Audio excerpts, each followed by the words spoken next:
morning, friends. I'm Sarah. Welcome to my cabin. We're off-grid this weekend and we are going to work on a little project.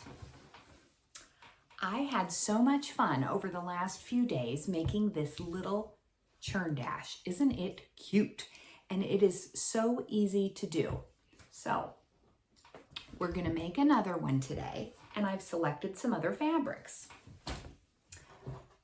I have some blues and some peaches that I think are going to look really nice together. I have everything assembled here. I have a little free, simple PDF pattern that you can get on my website, and I'll link that down below. And today, I'm just double checking my pattern by having everything cut out and working on it with you. So the first thing that I have are my 2.5 inch squares of background fabric and my colored fabrics. This is what we're going to use to make the half square triangles for the corners of the churn dash. Now you can make your half square triangles any other way that you'd like if you have a different way that you like doing them. For this project, it was just as easy for me to cut them this way. You need 2 squares of matching fabric for each churn dash. So rather than do a strip and a whole bunch, it just seemed easier to cut squares. So I have a total of 18 2.5 inch squares of my darks and 18 2.5 inch squares of my lights. And in my dark ones, I have 2 of each fabric because I'm going to have each churn dash be the same fabric. Now you could certainly do them all scrappy as well. So we're going to start by drawing a diagonal line. We'll see if you can see that on the back of each of my background fabrics. Now, if you couldn't see that, it's a light blue line. I used my water erasable marker for the back of this one. You could use a pencil or whatever is appropriate that you can see. So that's the first step. Next, we're going to place 2 faces together like this. And I'm going to stitch down 1/4 inch on each side of that line. We'll show you just how to do it.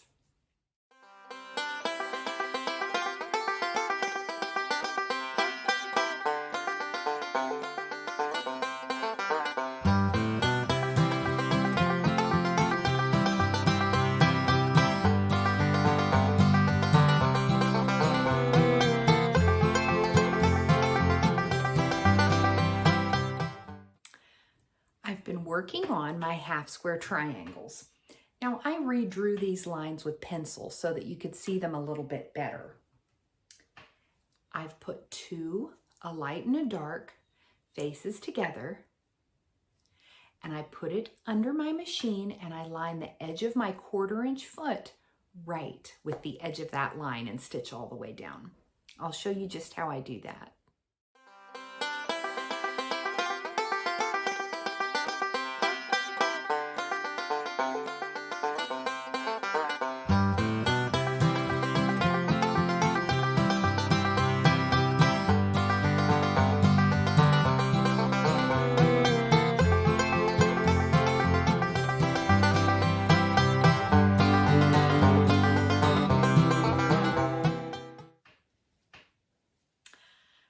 I think you could see that I was just chain piecing those through the machine, which means I put 1 piece in and don't stop stitching. I just keep feeding them through. So now I've got this long string of them. I'm not going to cut these apart. I'm just going to take them and start down at the other end where I can now put the edge of my 1/4 inch foot along the line here and start feeding them through this direction.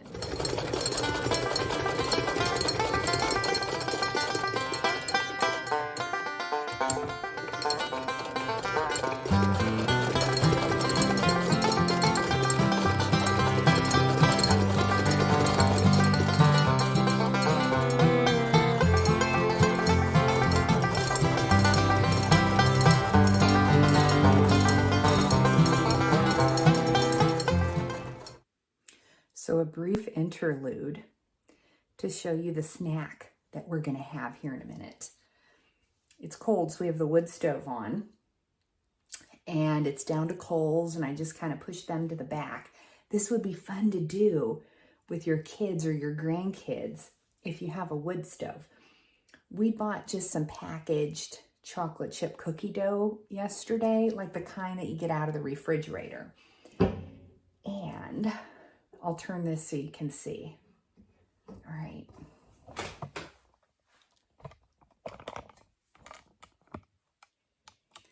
Okay. So I've put it in here. You can see how my coals are kind of to the back. They kind of spread out, but oh, yum.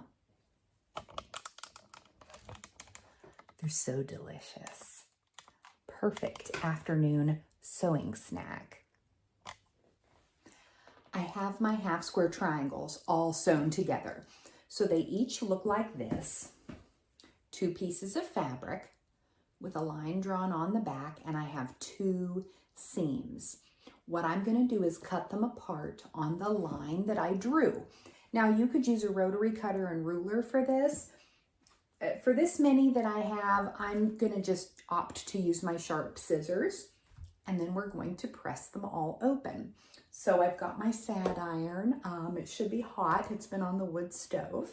And cat's in my chair. She's exhausted apparently. Here, we'll get a little.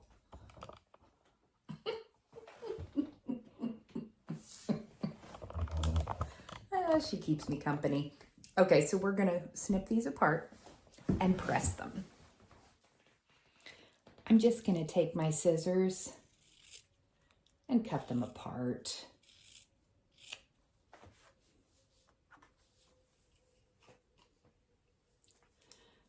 Just like so.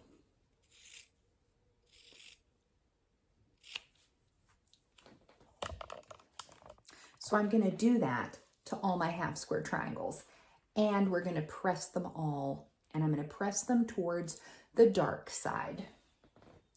Let me show you how I'm going to do that. Now my sand iron is hot.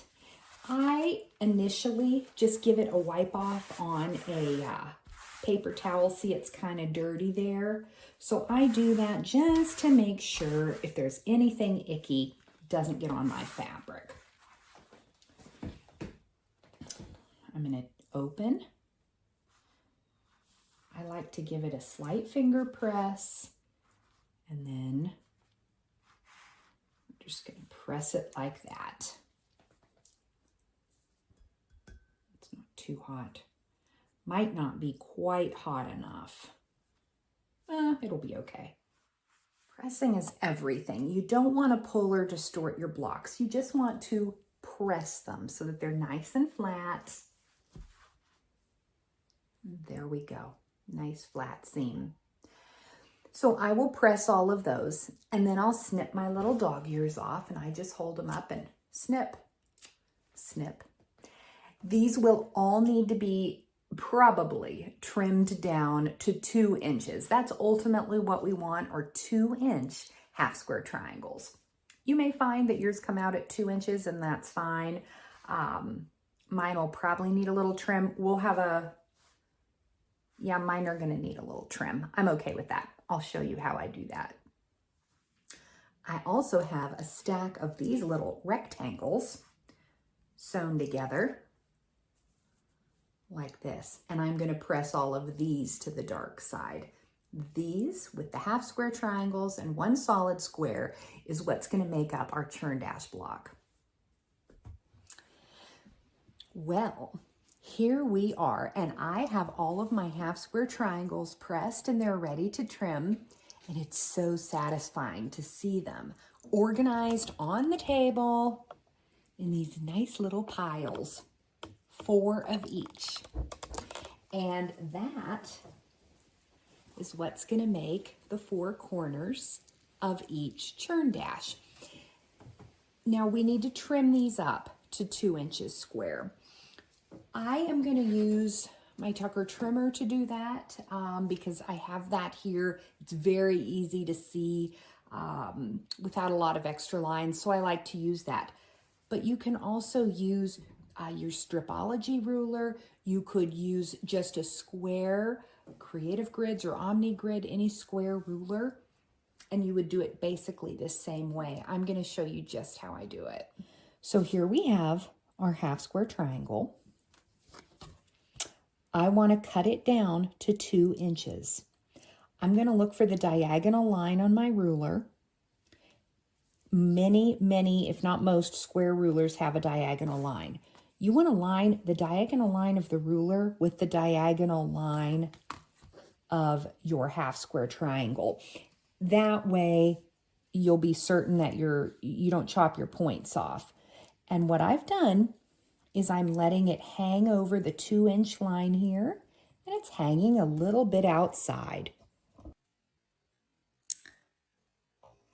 And what I'll do now is I'll trim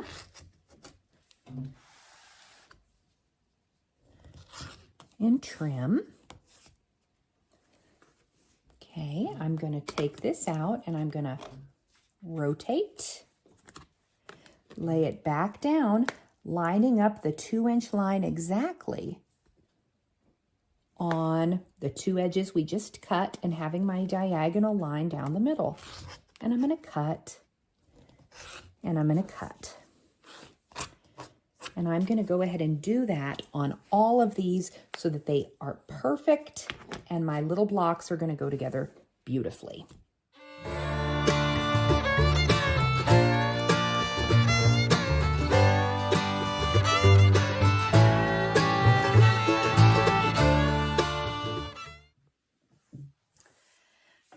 So here I have a pile of my neatly trimmed 2-inch half square triangles. So cute. And this is how we're going to lay out a block. Okay, here's our quilt. But basically, what we need, let's find 4. Okay, here's 4 that match. So we're going to start with 4 that point in like this. Okay, then we have 1 square of background in the center, like that. Then we have 4 of our little rectangle jobs that go like this.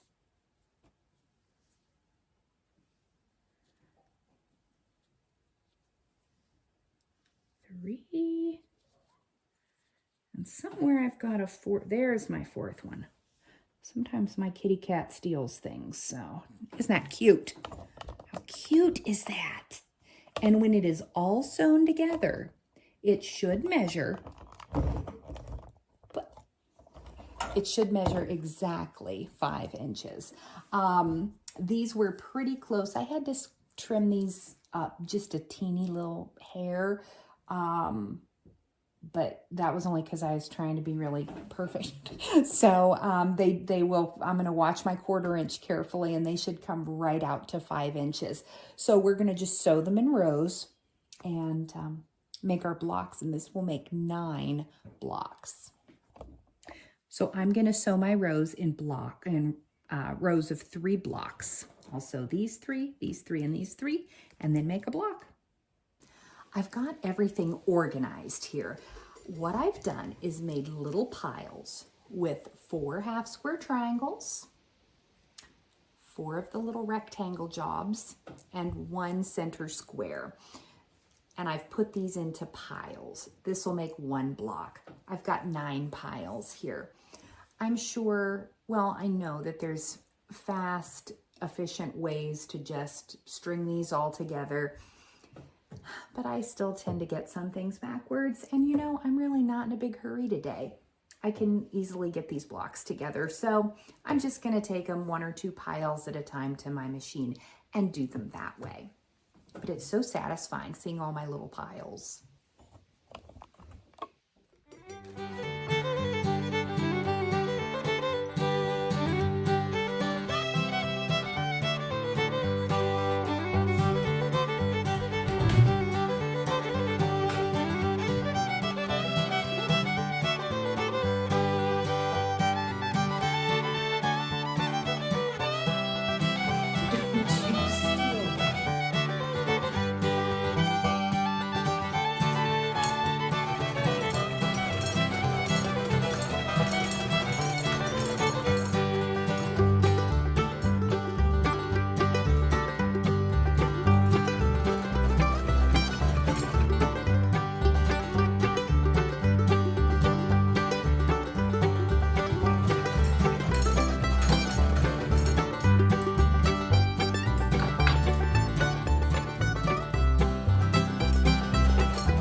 thought I'd take a moment to show you how I put the block together.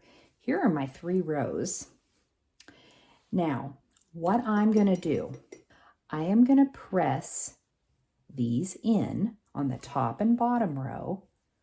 So they're pressing away from the half square triangle. And this one is going to go out. That way, when I put these together, the seams are going to butt right together, and they'll just nest right in, and I can sew this.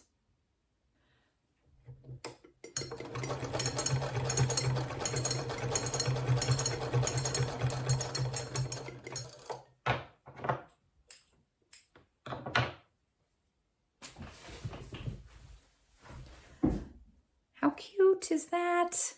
I love it. First, I've pressed these 2 rows in, just pressed them flat. Now I'm going to press this center out. Just going to gently.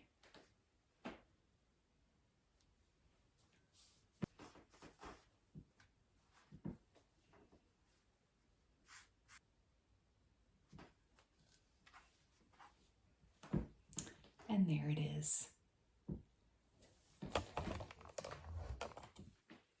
I just love these little blocks. They are so fun to make. And I feel like, yeah, my points came out just right. So very excited. So I'm going to make the rest of these blocks, and then I'm going to show you how we lay it out with the sashing, and that's all there is to it. I am so excited with how this has come together. I have my blocks done. These blocks are just a hair shy of 5 inches. This machine sews a little bit of a fat 1/4 inch. I'm okay with that. It'll be fine. These rectangles are 2.5 by 5, so that's going to keep everything nice and square. These cornerstones are 2.5 inches. So if you've never done sashing in cornerstones, what we have is a row of blocks and a sashing row. So I'm going to sew this row together, sashing block, sashing block, sashing block, sashing. And I'm going to sew all of my block rows together that way.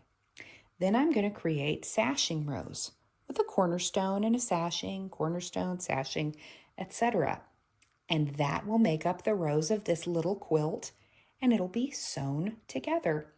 I like to use cornerstones because that gives me seams to match up at the corners. Makes it very easy to put it together. So let's get this together, and we're going to be done with the top.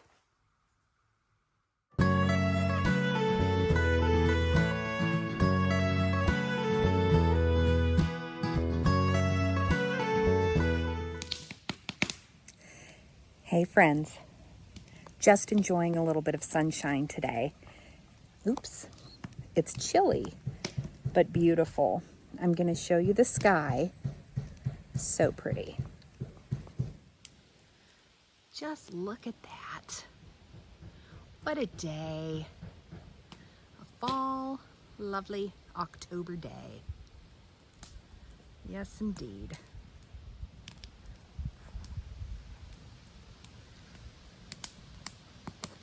I need some water, so I thought I'd walk down and get some water and take you with me to show you the leaves. We don't have such beautiful leaves this year, but there's still time. Who can figure Mother Nature, right? It's still lovely. A lovely day. And there's definitely signs of color on the ground. Pretty red one up there.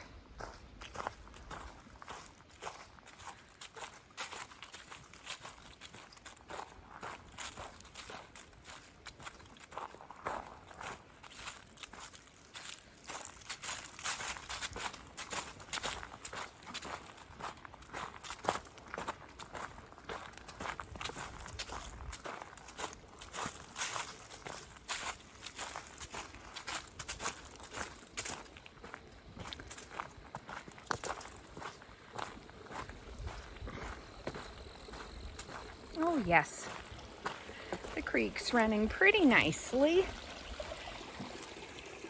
Not a ton of water, but there's plenty. It's not a pretty day.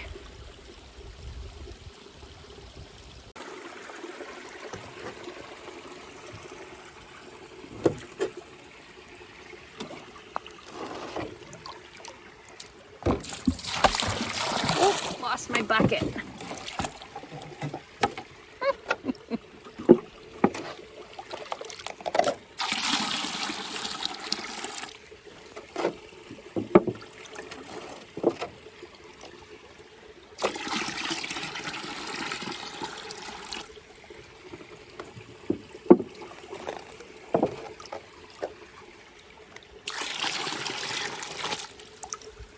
Can't quite carry a full bucket.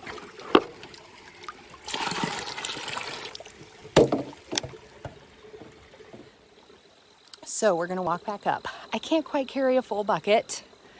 There it is, there's my bucket. I probably should carry full buckets every day and I would be in the best shape of my life, but not today. I hope you're enjoying autumn wherever you are. Ooh. Comment below and tell me where you are. It's so fun to read those comments. I wanted to take a moment to show you my finished quilt. This is the one that was the project that I put together from all the unfinished projects. And I got it quilted. I got it on my long arm, quilted it. I've got binding on it that I'm going to work on stitching this weekend. And I am so tickled with the way it turned out. So I wanted to share it with you. Because honestly, if I wouldn't have been making this video and sharing it with others, I don't know if I would have ever done it. So that's really been fun. So I'm going to turn around and show some pictures of it. And thanks for keeping me inspired.